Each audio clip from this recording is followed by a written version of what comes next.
آیت نمبر 79 سے تیسرا ربع شروع ہو رہا ہے۔ یہاں بھی اہل کتاب کے جو مختلف طبقات تھے انہی کا ذکر چل رہا ہے۔ پہلا طبقہ تھا علماء کا اور دوسرا عوام کا۔ کتاب صرف علماء کے پاس تھی، عوام کے پاس نہیں تھی۔ علماء جو بھی اس میں رد و بدل کرتے تھے، تحریف کرتے تھے، کہتے تھے یہ اللہ کی طرف سے ہے، عوام سمجھتی تھی واقعی اللہ کی طرف سے ہوگا، اسی کا ذکر چلا آ رہا ہے۔ فَوَيْلٌ لِّلَّذِينَ يَكْتُبُونَ الْكِتَابَ بِأَيْدِيهِمْ ثُمَّ يَقُولُونَ هَٰذَا مِنْ عِندِ اللَّهِ، بس ہلاکت اور تباہی ہے ان لوگوں کے لیے جو اپنے ہاتھوں سے شرع کا نوشتہ لکھتے ہیں، یعنی جو ان کے علماء تھے وہ اپنے ہاتھوں سے کتاب لکھتے تھے، پھر لوگوں سے کہتے تھے کہ یہ اللہ کے پاس سے آیا ہے، یعنی اللہ کا کلام ہے۔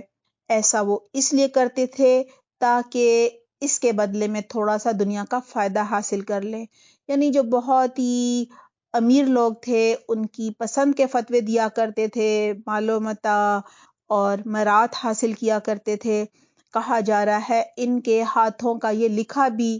ان کے لیے تباہی کا سامان ہے، اور یہ ان کی یہ کمائی بھی ان کے لیے ہلاکت کا باعث ہے۔ وہ کہتے ہیں کہ دوزخ کی آگ تو ہمیں ہرگز نہیں چھوئے گی، ہاں اگر چھوا بھی تو چند روز چھوئے گی، یعنی جتنے دن ہم نے بچڑے کی پوجا کی تھی بس اتنے ہی دن چھوئے گی۔ ان سے پوچھو کیا تم نے اللہ سے کوئی عہد لے لیا ہے، یعنی اللہ نے تم سے وعدہ کیا ہے کہ تم آگ میں ہرگز نہیں جاؤ گے، گئے تو چند دنوں کے لیے جاؤ گے، یعنی کیا اللہ نے عہد لیا ہے جس کی خلاف ورزی وہ کبھی نہیں کر سکتا، یا بات یہ ہے کہ تم اللہ کی طرف اس بات کی نسبت کر رہے ہو جس کا تمہیں کوئی بھی علم نہیں کہ اس نے ان باتوں کا ذمہ لیا ہے۔ آخر تمہیں دوزخ کی آگ کیوں نہیں چھوئے گی؟ جو بھی گناہ کرے گا اور اپنی خطا کاری کے چکر میں پڑا رہے گا وہ جہنمی ہے اور جہنم میں ہمیشہ رہے گا، اور جو لوگ ایمان لائیں گے اور نیک عمل کریں گے وہی جنتی ہیں اور وہ جنت میں ہمیشہ رہیں گے۔ وَإِذْ أَخَذْنَا مِيثَاقَ بَنِي إِسْرَائِيلَ لَا تَعْبُدُونَ إِلَّا اللَّهَ، یاد کرو اسرائیل کی اولاد سے ہم نے پختہ عہد لیا تھا کہ اللہ کے سوا کسی کی عبادت نہیں کرو گے، ماں باپ کے ساتھ، رشتہ داروں کے ساتھ، یتیموں اور مسکینوں کے ساتھ نیک سلوک کرو گے، لوگوں کے ساتھ بھلی بات کرو گے، یعنی قولوا للناس حسنا، نماز قائم کرو گے اور زکوٰۃ دو گے، مگر تھوڑے آدمیوں کے سوا تم سب اس عہد سے پھر گئے اور اب تک پھرے ہوئے ہو۔ پھر ذرا یاد کرو ہم نے تم سے مضبوط عہد لیا تھا کہ آپس میں ایک دوسرے کا خون نہ بہانا اور نہ ایک دوسرے کو گھر سے بے گھر کرنا۔ دراصل بنی اسرائیل نے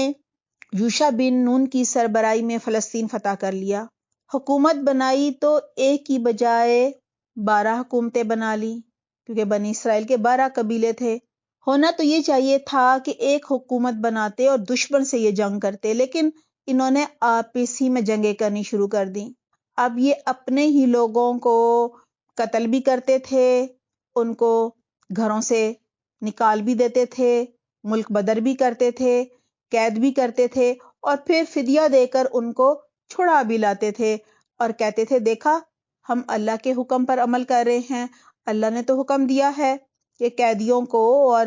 جو بے گھر ہیں ان کو فدیہ دے کر لے آیا کرو۔ تو اسی کا یہاں پہ ذکر ہو رہا ہے۔ اللہ تعالیٰ کہہ رہے ہیں تمہیں تو یہی حرام تھا،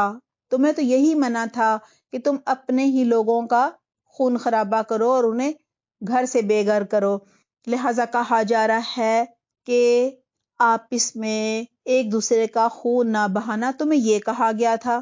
ایک دوسرے کو گھر سے نہ نکالنا، یعنی اپنے ہی بنی اسرائیلیوں کو بے گھر نہ کرنا، اور تم نے یہ اقرار بھی کیا تھا، تم گواہ بھی ہو اس بات پر، مگر آج وہی تم ہو کہ اپنے بھائی بندوں کو یعنی بنی اسرائیلیوں کو قتل کر رہے ہو، اپنے ہی لوگوں کو گھروں سے نکال رہے ہو، ظلم و زیادتی ان کے ساتھ کر رہے ہو، گروہ بندی کر رہے ہو، اور جب وہ لڑائی میں پکڑے ہوئے تمہارے پاس آتے ہیں یعنی قید ہو جاتے ہیں تو ان کی رہائی کے لیے فدیے کا لین دین کرتے ہو، اور پھر بڑے خوش بھی ہوتے ہو کہ ہم بہت نیکی کر رہے ہیں، دیکھو فدیہ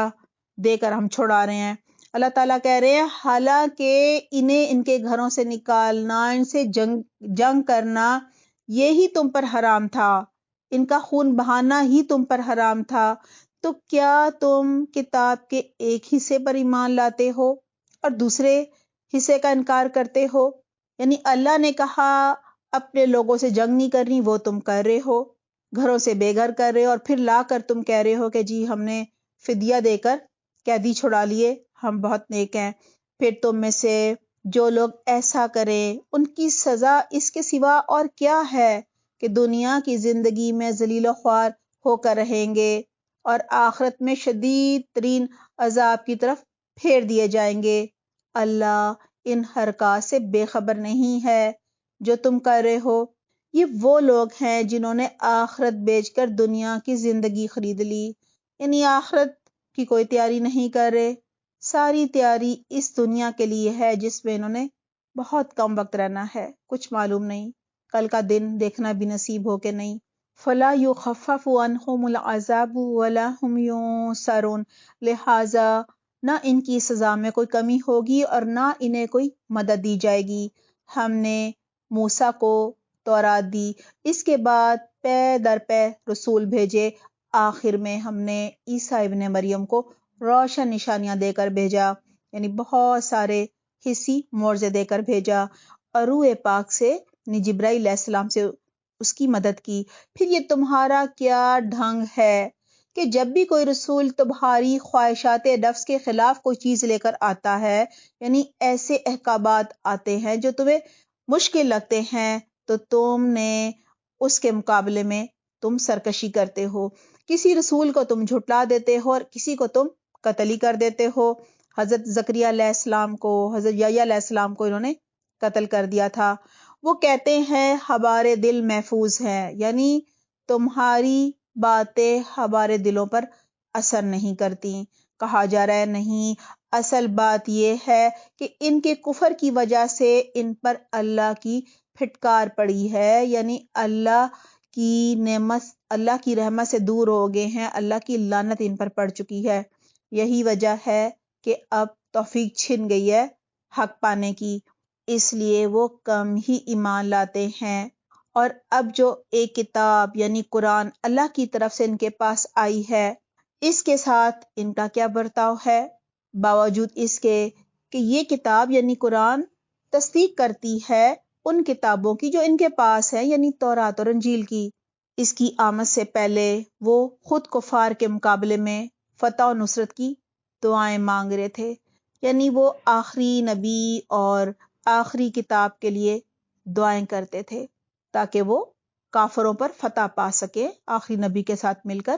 ان پر حملہ کر سکیں۔ مگر جب وہ چیز آ گئی، یعنی محمد صلی اللہ علیہ وآلہ وسلم اور قرآن جن کا یہ انتظار کر رہے تھے، جب وہ دونوں آ گئے، یہ پہچان بھی گئے کیونکہ ان کی کتابوں میں تورات اور انجیل میں نبوت کی نشانیاں رسول اللہ صلی اللہ علیہ وآلہ وسلم کی موجود تھیں، قرآن کا بھی ذکر تھا، تو کہا جا رہا ہے پہچان بھی گئے، لیکن انہوں نے انہیں ماننے سے انکار کر دیا، ایمان نہیں لائے۔ اللہ کی لعنت ان منکرین حق پر، کیسا برا فیصلہ ہے جو یہ اپنے نفس کو تسلی دینے کے لیے کرتے ہیں۔ اس کا دوسرا معنی یہ ہے کہ کیسا برا ذریعہ ہے جس سے یہ اپنے نفس کو تسلی دیتے ہیں، یعنی دنیا کے فائدوں کی وجہ سے، تکبر اور تعصب کی وجہ سے، ضد اور عناد کی وجہ سے یہ کیا کر رہے ہیں؟ اپنی آخرت بیچ رہے ہیں دنیا کے فائدوں کے لیے۔ یعنی کیسی بری چیز ہے جس کی خاطر انہوں نے اپنی جانوں کو بیچ ڈالا، اپنی فلاح اور سعادت اور اپنی نجات کو قربان کر دیا۔ جو ہدایت اللہ نے نازل کی ہے، اس کو قبول کرنے سے صرف یہ اس ضد کی بنا پر انکار کر رہے ہیں کہ اللہ نے اپنے فضل یعنی وحی اور رسالت سے اپنے جس بندے کو خود چاہا نواز دیا، یعنی یہ جو وحی ہے یہ ان میں سے کسی بنی اسرائیلی پر کیوں نہیں آئی، اسے نبوت کیوں نہیں ملی، لہٰذا اب یہ غضب پر غضب کے مستحق ہو گئے ہیں، اور ایسے کافروں کے لیے سخت ذلت آمیز سزا مقرر ہے۔ جب ان سے کہا جاتا ہے کہ جو کچھ اللہ نے نازل کیا ہے اس پر ایمان لاؤ، یعنی قرآن پر ایمان لاؤ، تو وہ کہتے ہیں ہم تو صرف اس چیز پر ایمان لاتے ہیں جو ہمارے پاس ہے، یعنی تورات اور انجیل پر۔ اس دائرے کے باہر جو کچھ آیا ہے، یہ یہود کا جو علماء یہود ہے ان کا یہ کہنا تھا کہ ہم انجیل اور قرآن پر ایمان نہیں لائیں گے۔ اسی طرح جو نصارہ تھے ان کا کہنا تھا کہ ہم قرآن پر ایمان نہیں لائیں گے، حالانکہ قرآن برحق ہے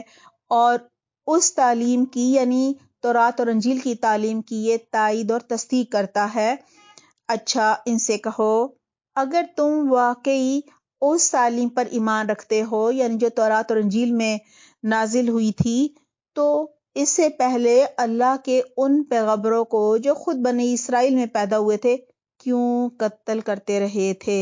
زکریا علیہ السلام کو، یحییٰ علیہ السلام کو کیوں قتل کیا؟ اگر تم اپنی کتاب کو برحق اور سچا سمجھتے تھے،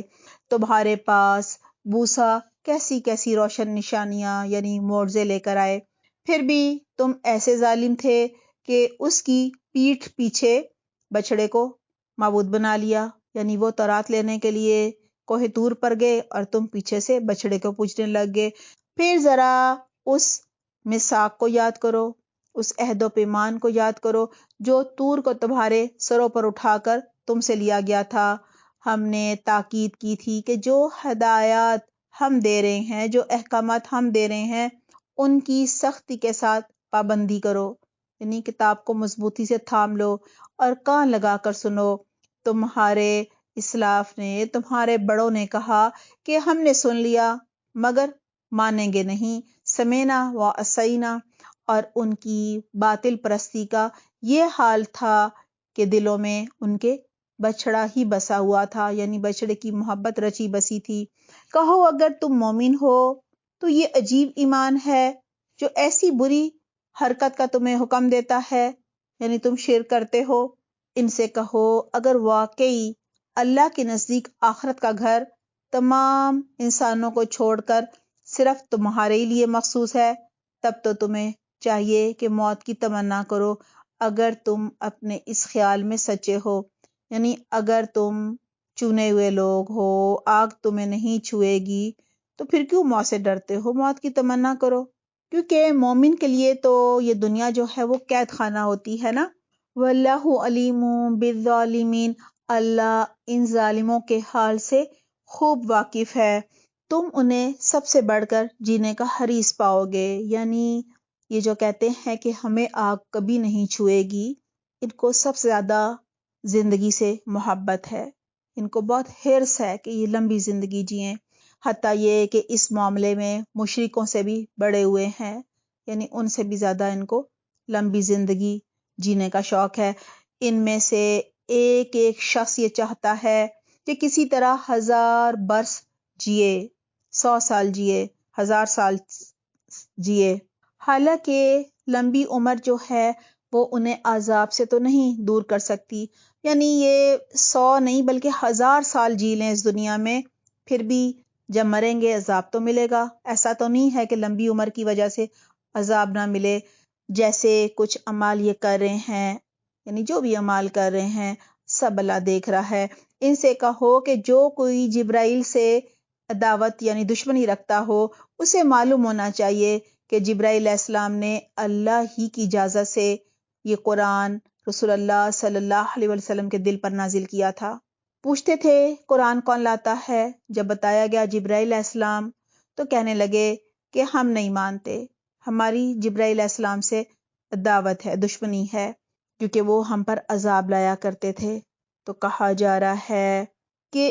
یہ قرآن وہ اللہ کے اذن سے رسول اللہ صلی اللہ علیہ وسلم کے دل پر نازل کرتے تھے۔ جو پہلے جو بھی آئی ہوئی کتابیں ہیں ان کی یہ تصدیق کرتا ہے، قرآن تائید کرتا ہے اور ایمان لانے والوں کے لیے ہدایت اور کامیابی کی خوشخبری بن کر آیا ہے۔ اگر جبرائیل علیہ السلام سے ان کی عداوت کا سبب یہی ہے تو کہہ دو کہ جو اللہ اور اس کے فرشتوں اور اس کے رسولوں اور جبرائیل علیہ السلام اور میکائیل علیہ السلام کے دشمن ہے، اللہ ان کافروں کا دشمن ہے۔ بہت ہی بڑی بات کہی جا رہی ہے ہم نے تمہاری طرف ایسی آیات نازل کی ہیں جو صاف صاف حق کا اظہار کرنے والی ہیں، اور ان کی پیروی سے صرف وہی لوگ انکار کرتے ہیں جو نافرمان ہیں۔ کیا ہمیشہ ایسا ہی نہیں ہوتا رہا ہے کہ جب انہوں نے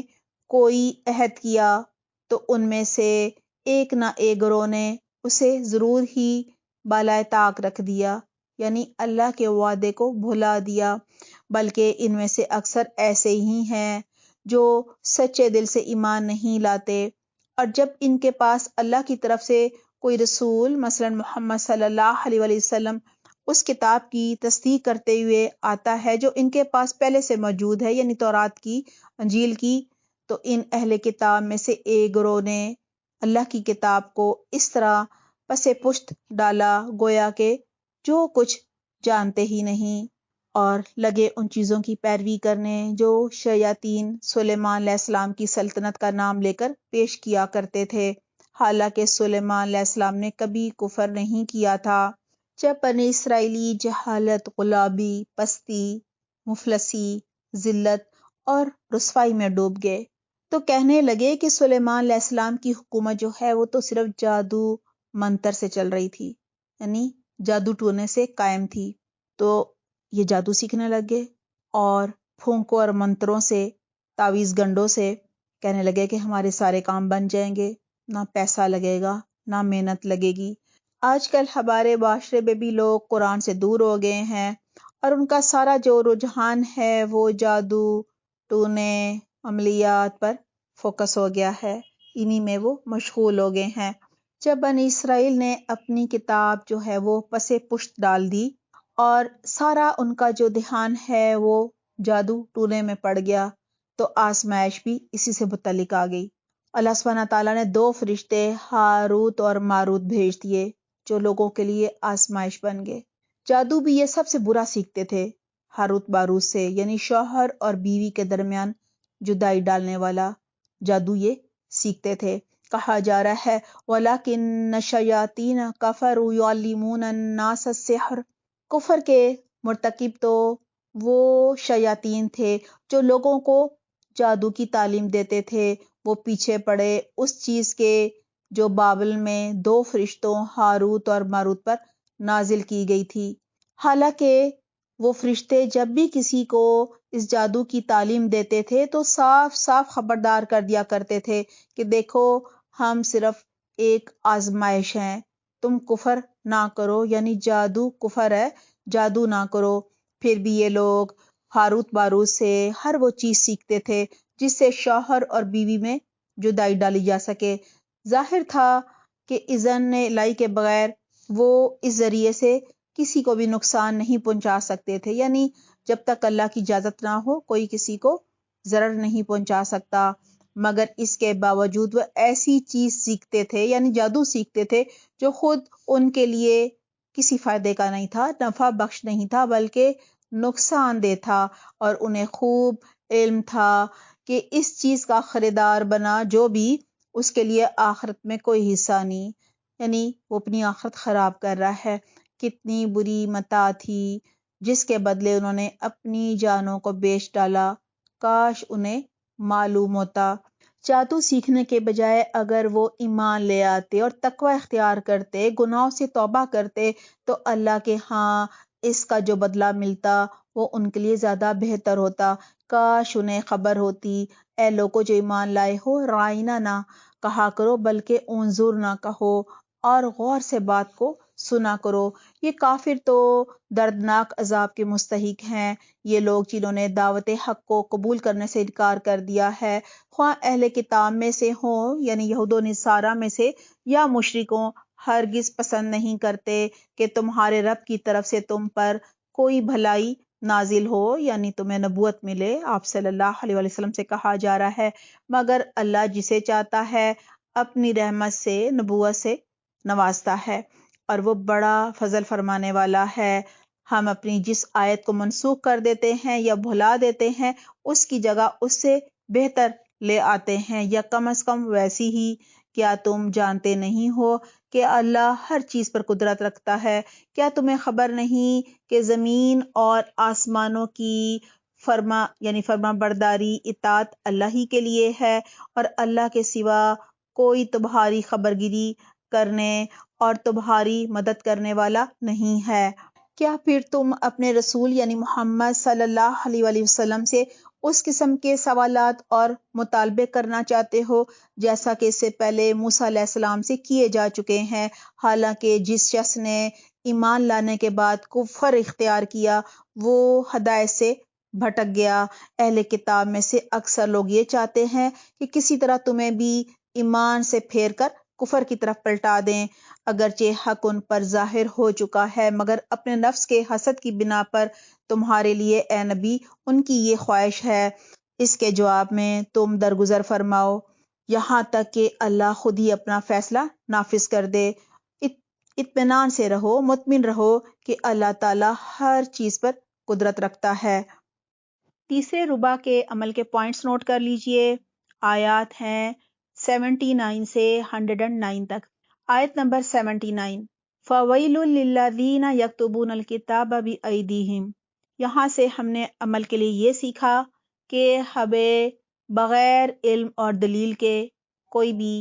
بات آگے نہیں کرنی دین کی، یعنی قرآن و سنت کی بات کوئی بھی ہم سن لیں تو اسے آگے بیان نہیں کرنا جب تک کہ ہم نے خود شرح صدر کے ساتھ علم نہ حاصل کیا ہو، اور جو بھی بات کرنی ہے ہم نے دین کی دلیل کے ساتھ کرنی ہے۔ پھر ہم نے یہ سیکھا، اگلا پوائنٹ یہ ہے کہ دین کا علم صرف اور صرف اللہ کو راضی کرنے کے لیے سیکھنا اور سکھانا ہے، یعنی دنیاوی مفاد کے لیے یا کسی شہرت کے لیے کہ جی ہم عالم کہلائیں گے علم نہیں سیکھنا، اور نہ ہی دنیاوی فائدوں کے لیے لوگوں کی پسند کے فتوے دینے ہیں۔ اگلا پوائنٹ ہے، اگر بنی اسرائیل کی طرح جیسے وہ کہتے تھے کہ لن تمسنا النار الا ایاما معدودہ، ہم نے بھی خود ساختہ عقائد نہیں گھڑنے۔ ہمارے یہاں بھی کہا جاتا ہے کہ جی حضرت محمد صلی اللہ علیہ وآلہ وسلم شفاعت کر دیں گے،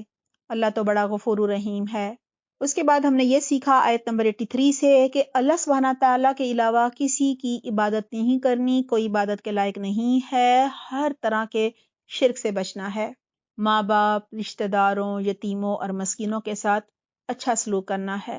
وَقُولُوا لِلنَّاسِ حُسْنًا، لوگوں کے ساتھ بھلی بات کرنی ہے، یعنی نرمی سے، اچھے اخلاق سے بات کرنی ہے، اچھے انداز سے بات کرنی ہے، لوگوں کے فائدے کی بات کرنی ہے، خیر خواہی والی بات کرنی ہے۔ آیت نمبر 84، 85 اور 87 سے ہم نے یہ سیکھا ہے کہ قرآن کے ہر حکم پر عمل کرنا ہے، یعنی یہ نہیں کرنا کہ خواہشات کی پیروی میں جو ہمیں آسان لگا حکم اس پر عمل کر لیا، اور جو مشکل لگا تو کہا کہ جی اللہ تو غفور رحیم ہے، پردہ تو دل کا ہوتا ہے۔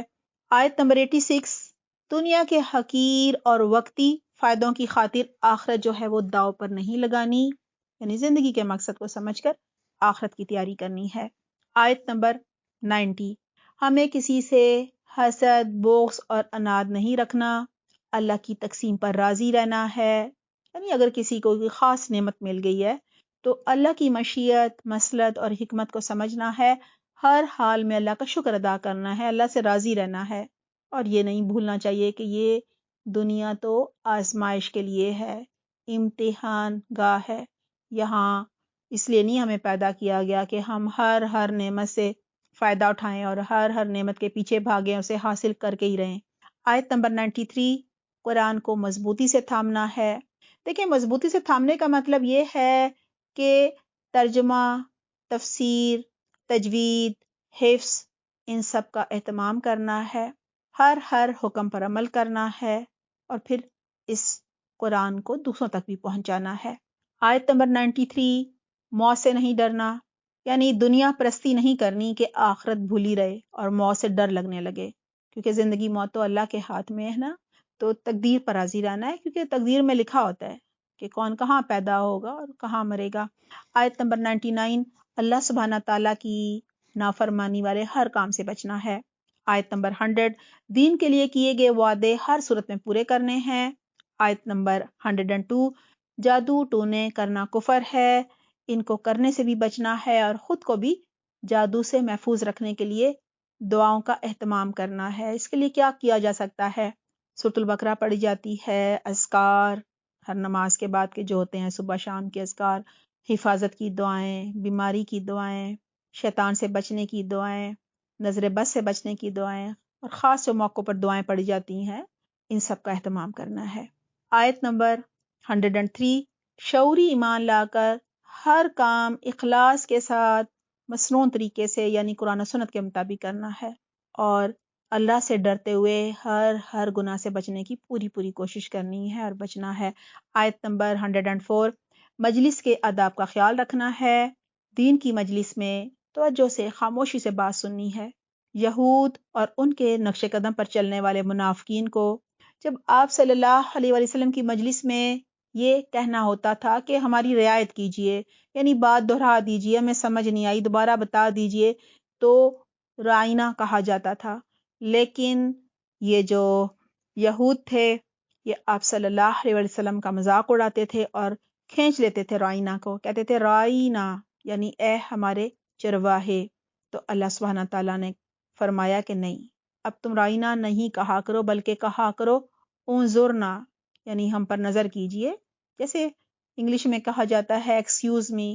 اور سب سے اچھی بات تو یہی ہے کہ مجلس میں یہ کہنا ہی نہ پڑے بلکہ بات کو غور سے سنا جائے، توجہ سے سنا جائے۔ آیت نمبر 108 ہے، دین کی مجلس میں بے جا سوالات سے بچنا چاہیے، سوالات کی کثرت نہیں کرنی چاہیے۔ ہاں اگر کچھ سمجھ نہ آئے تو مجلس کے اختتام پر پوچھا جا سکتا ہے اور اپنے ساتھیوں سے بھی پوچھ سکتے ہیں مجلس کے بعد۔ حدیث میں ہے پچھلی امتیں کثرت سوالات کی وجہ سے ہلاک ہوئیں۔ آیت نمبر 109، ہمیں دوسروں کی غلطیوں کو درگزر کر دینا چاہیے، یعنی انہیں معاف کر دینا چاہیے، پھر دل میں بھی نہیں رکھنا چاہیے۔ اللہ سبحانہ تعالیٰ ہمیں بہترین عمل کی توفیق عطا فرمائے، آمین اللہم آمین۔